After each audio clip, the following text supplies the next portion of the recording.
What's up, fight fans? Welcome to the UFC 224 post-fight show. My name is Flying Brian J. Thank you so very much for joining me.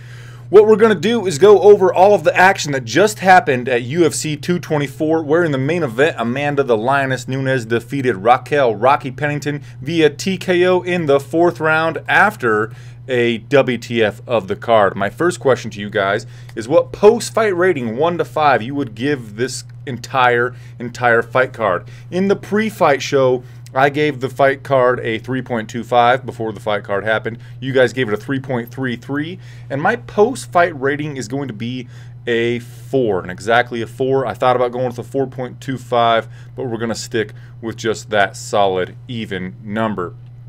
So let's get to talking about the main event of the evening, where Amanda Nunes, she did retain her belt via TKO in the 5th round. We'll talk about the techniques used after we get to the WTF of the card. I think you guys will agree with me that the WTF of the card is going to go to Raquel Rocky Pennington's corner. They should have thrown in the towel, and they did not. After their fighter asked them, but she didn't ask them per se, but she said, hey, I want to quit. They should have thrown in the towel, and they did not. They said, hey, get out there, be tough, throw out some more techniques, and maybe we can get this victory. What the fuck, Raquel Pennington's corner?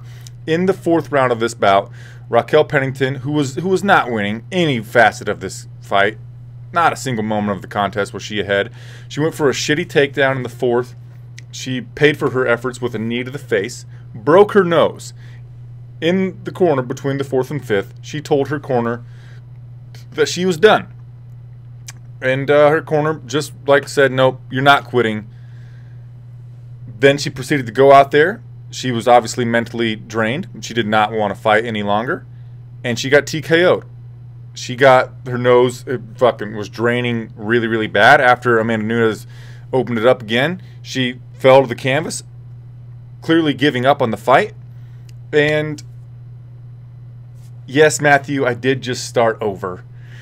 So if you're just joining me now, or if you're watching the video later on after the fact, I did the first 10 minutes of the post-fight show already, but my computer froze. So I'm just restarting, and I'm going to delete the old stream, and we're starting from scratch here. So yes, that is what we're doing, Matthew Caldwell. So the what the fuck of the card goes to Raquel's corner.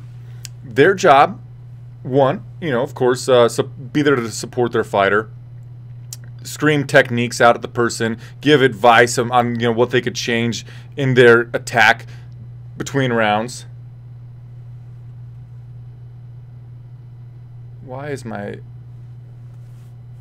subscription goal not up above my head? Anyway, and they're there to protect their fighter, because fighters are just that, and they need to be protected from themselves sometimes. And in this instance, it wasn't even the fighter needed to be protected from themselves. Pennington said she wanted to give up, and the corner would not allow her to do that. So what the fuck to Pennington's corner? But I told myself, and I told you guys in the first iteration of this post-fight show, that I really enjoyed this fight card, as you can tell by me giving the son of a gun a 4 out of 5. An entire 0.75 points higher than I gave it in the pre-fight. I enjoyed it thoroughly. I did not want to come here and just be negative Nancy, be a curmudgeon, by only talking about how the main event, the WTF there, a negative WTF. Also, the main event was a low light on this entire fight card, so I don't want to talk about that too much. I want to be a positive Polly.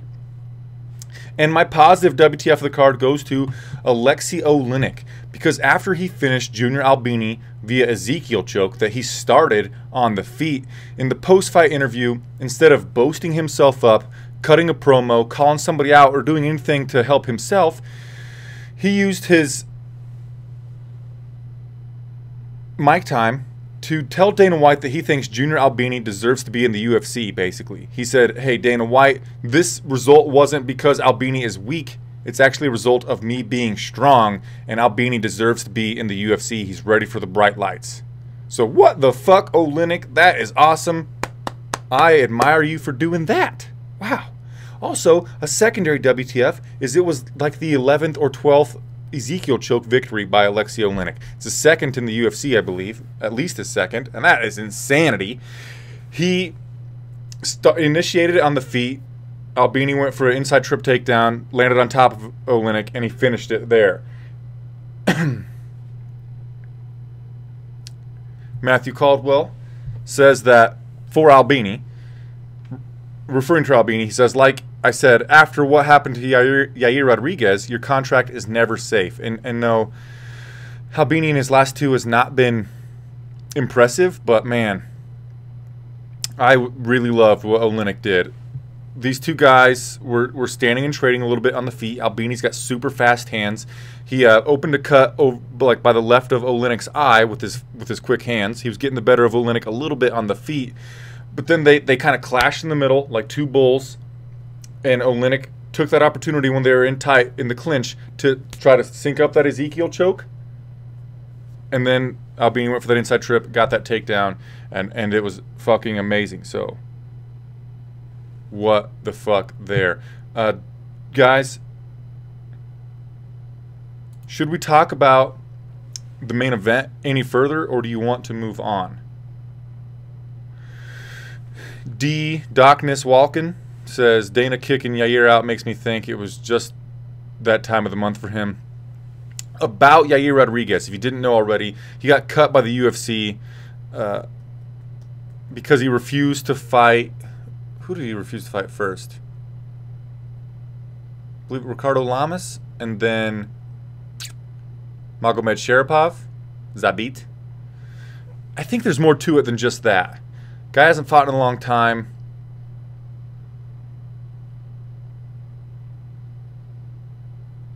Oh is the man. I hope he gets the big fight next. Okay. Nobody wants to talk about the main event. Isn't that that in itself speaks volumes to this card? A little bit to how shitty the main event was. It just wasn't entertaining. It was a slog. Even the crowd, they had their hometown girl champion in their hometown, and they were still booing when she was dominating, not in an entertaining fashion, but they were booing. Anyway, yes, let's. Oh yeah, Joe Weed reminded me. Another WTF for the main event is Amanda Nunes' post-fight interview lasted 11 minutes. 11 minutes for a fucking post-fight interview where she just said, thank you to everybody. Thank you, Mr. Dana Whitey, for doing this for my life. Like, wow. Yeah. And Joe Weed said the crowd had already walked out. When she was finishing up her post-fight interview, there were like 10 people in the fucking arena. So yeah, that was a what the fuck moment of the damn thing too. Matthew Caldwell wants to talk about the pay-per-view opener, which was the Lyoto the Dragon Machida versus Vitor Belfort. And because on this show, you guys know we love WTFs of the card, let's just add another one. Lyoto Machida landed a total of 10 strikes, not even significant strikes, 10 total strikes. And he got the knockout via Anderson Silva front kick to the face at 3:57 of round number 2. So they have been fighting for 6 minutes and 3 seconds. Oh, it's now 11 total strikes for Lyoto Machida. Vitor Belfort landed 2 in 6 minutes and 3 seconds. The first round was not that good. And when I was tweeting that I wasn't enjoying the main event, somebody told me, well, also the first round of Vitor Belfort versus Lyoto Machida wasn't entertaining either. I personally liked it because I felt like this moment, the finishing sequence was like it was on the tip of our tongue. It was gonna happen, and then bam, it did. Lyoto Machida standing in the southpaw stance. He was doing a lot of the hand feinting stuff, like he does, like Anderson Silva does, and he twitched his front leg, and like, hey, look at this leg, Vitor, look at these hands, look at this front leg, and then pow, front kicked him to the fucking face, just like Anderson Silva did back in 2009 or something like that.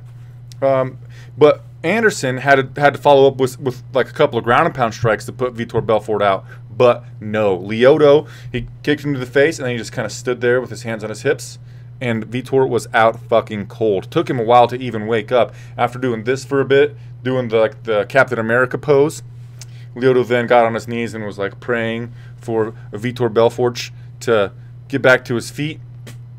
Wow, that was a fucking amazing performance. On one hand, I love it. That was fucking fantastic. And now, Lyoto Machida is going to think that he's on his way to a title shot again, which just kind of sucks, doesn't it? Lyoto said in an interview this week that he wants to get back to a title shot someday. And like, man, you're not going to get back to a title shot. You just need to be on this old man tour fighting people like Vitor Belfort. What's next for Lyoto Machida? Who should he fight? He called out Michael Bisping in the post-fight interview. So that is it. I wanted Lyoto to fight Bisping before we took this fight. I thought he was putting himself in danger of not getting that Michael Bisping fight. But he obviously won here. He only took 2 punches, so he was not damaged whatsoever. And I think that Lyoto Machida versus Michael Bisping makes a whole bunch of sense. After the fight was over, after Lyoto Machida's post-fight interview had commenced, Vitor Belfort had an opportunity to get on the microphone, and he didn't say the words, "I'm retiring," but he thanked everybody. He thanked Lyoto Machida. He congratulated the Machida camp, and he left his gloves in the octagon. I don't know if he's retiring from MMA, but he's certainly done it in the UFC. That was his last fight on his contract. He said he's done in the UFC. A lot of people speculate that we're going to see him in Ryzen or Risen, whatever, juiced up again. I would love to see that, honestly. But if not, thank you for the memories, Vitor Belfort. I enjoyed watching you fight. I enjoyed watching you get front kick to the face twice. Oh, how's a backhanded compliment, Brian? Anyway, thanks, Vitor, and happy trails, unless we see you again. Sorry I've been neglecting you guys. Sam G says, Machida. Oh, Didaknis Walken says, that kick was his what the fuck of the card. Wow, nice, dude. Sam G says, Machida's going to front kick Bisping to retirement, considering he retired Couture and TRT Tour with it. Yeah, good think. But it was a crane kick over Couture. Caldwell says it isn't going to happen, though. He might get another win or 2, but he will lose before he gets it. Before he gets a title shot, right. So, yeah, good point, Matthew. I guess he's not really thinking title shot if he's going to fight Michael Bisping, but also he could be thinking title shot because Bisping is the former champion, so I don't know. Anyway, yeah, that was and beyond just that fight being entertaining, I liked it a lot. It gave us a lot of fantastic images, like photographs. I'm sure somebody's got some fantastic photographs. I screenshotted my pay-per-view stream and shared them, but like the front kick, that's going to be a fun photograph. I got the picture of Anderson Silva front kicking Vitor right over there. That would be a fantastic photograph. The photograph of Lyoto standing over Vitor's unconscious body, fantastic image. And then the image of Vitor's gloves on the ground and the camera looking at the gloves and up at Vitor, fantastic imagery, beautiful. It was lovely. At that point in this fight card, I was loving it. I would have cheered and applauded in my apartment by myself without anybody else hearing it. It was fantastic. Thought my computer froze again. Bisping doesn't count as a real champion, says Didaknis. Matthew Caldwell says the crowd was booing for like 30 seconds in, which was a little overkill even for a fight that started slow. The Brazilians, they chant "Au vamos ver" a lot, and they're like, Brazilians are the quintessential Just Bleed fans, right? I don't blame them, really. Anyway, let's talk about the next fight that we need to talk about, which is Kelvin on a mission for gold. Gastelum defeating Ronaldo Jacare Souza via split decision, 29-28, 28-29, 29-28. I don't know who the other 2 judges were, but Sal D'Amato was the one that gave it to Souza. I could see it going either way, I guess, but I scored it 29-28 for Gastelum, giving him the 2nd and 3rd round. Souza got it in the 1st round. Souza went in on a high single leg. He was lifting it as high as he could, but Gastelum was showing really good flexibility and balance. And Gastelum was teeing off on Souza, so Souza pushed him up against the fence, and then pulled him. He pulled guard. He went for a flying heel hook attempt, and then he transitioned, got on top, and then was searching for some ground and pound. Eventually searched for an armbar submission that he did not get, but basically finished the 1st round searching for that submission. And I was impressed with Kelvin Gastelum's strength to be able to hold his own arm, so he didn't get it extended and get submitted or his arm snapped from Souza, who Souza is, everybody knows he's a really talented Brazilian Jiu-Jitsu guy. He's also strong. He's a bigger man than Gastelum. Gastelum was able to fight out of it. In the second round, you know that Gastelum spams the 1-2. He's in a southpaw stance. He'll spam that 1-2. He moves around really well. He's good at pressuring. He was pressuring Souza this entire fight, and he hit Souza with a. Actually, let me rewind a bit.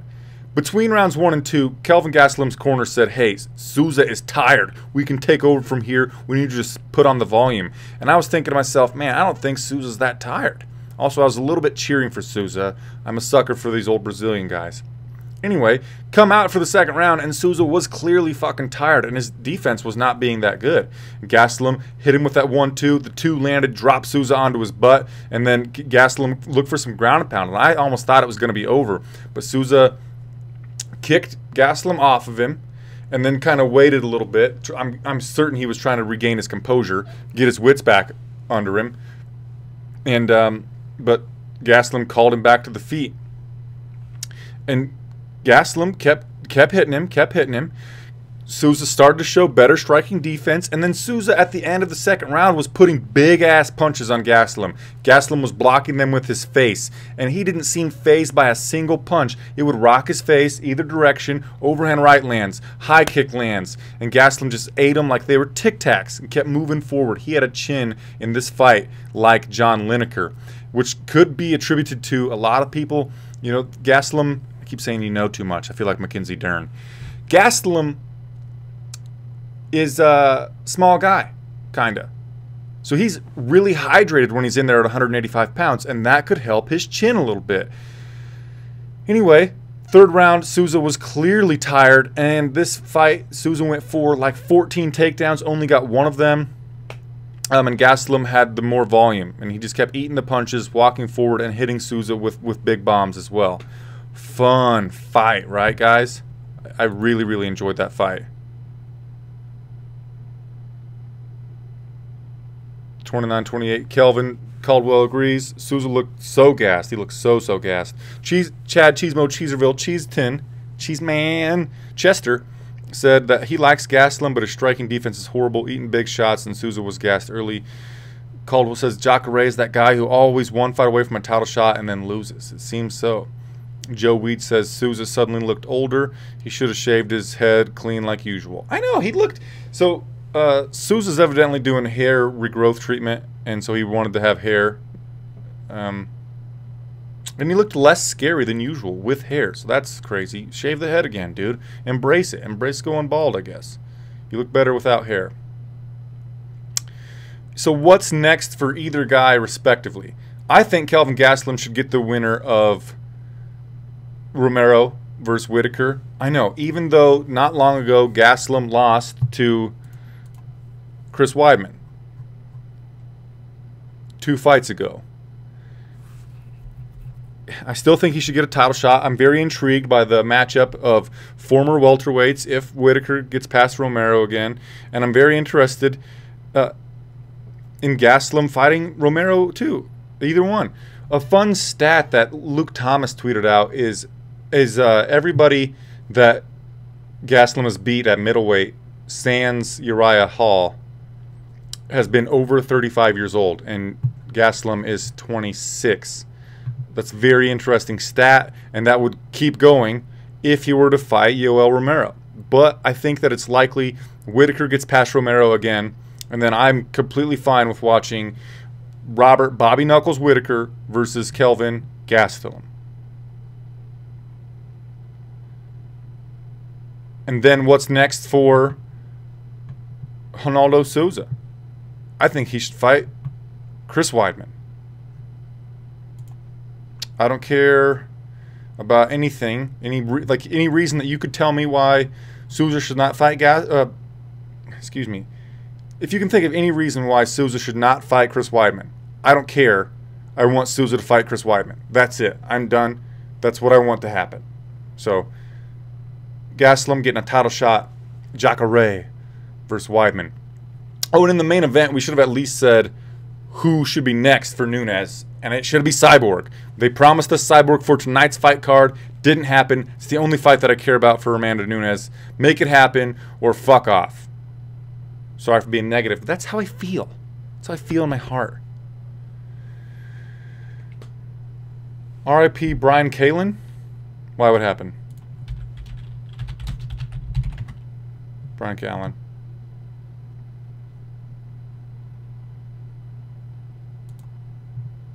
What? What?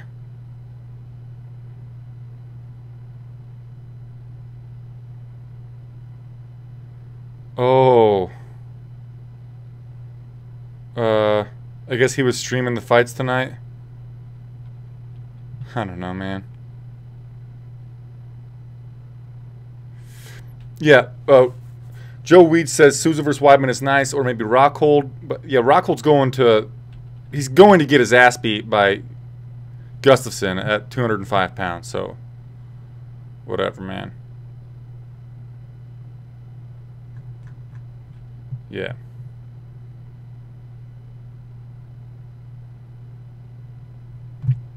Anyway, let's move on to...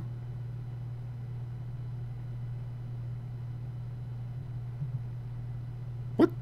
Why are you guys saying RIP, guys? I don't know what you're talking about.